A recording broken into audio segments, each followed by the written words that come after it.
Kita perlukan 8 ke 10 tangkai cili padi hijau dan merah. 10 tangkai cili padi hijau dan merah. Lepas tu kita masukkan dalam 4 inci kunyit hidup. Satu cukup lah bang, 4 banyak sangat. Korang masukkan air, lepas tu kisar macam biasa. Korang masukkan air, lepas tu kisar macam biasa. Kemudian korang sediakan periuk atau kuali dan kita masukkan ayam. Standby kuali, lepas tu kita masukkan ayam. Masukkan daun kunyit dan juga serai yang telah dititik. Serai yang telah dititik. Daun kunyit tu lupa beli semalam, jadi saya letak je kunyit. Kemudian kita masukkan bahan kisar kita tadi dan juga dalam 1 keping asam keping. Cairlah pula bahan kisar Asam keping, asam jawut sama je kan. Kalau korang nak masuk kentang, korang masuk waktu sekarang. Waktu lain haram, tidak dibenarkan. Kacau lah serai ni, potong lah senang. Lepas tu kita akan masak sekejap ayam ni sampailah ayam ni kecut dan keluarkan air.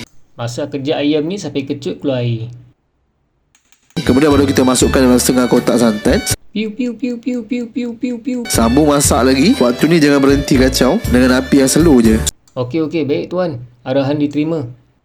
Korang boleh masukkan garam dan juga serbuk perasa. Masukkan garam dan serbuk perasa.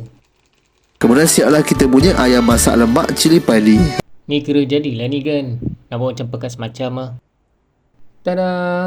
Ayam masak lemak cili api siap. Cik rasa sikit sedap ke tak sedap?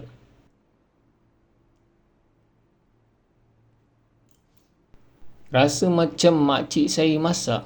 Serius sedap. Menjadi aku masak hari ni. Yes!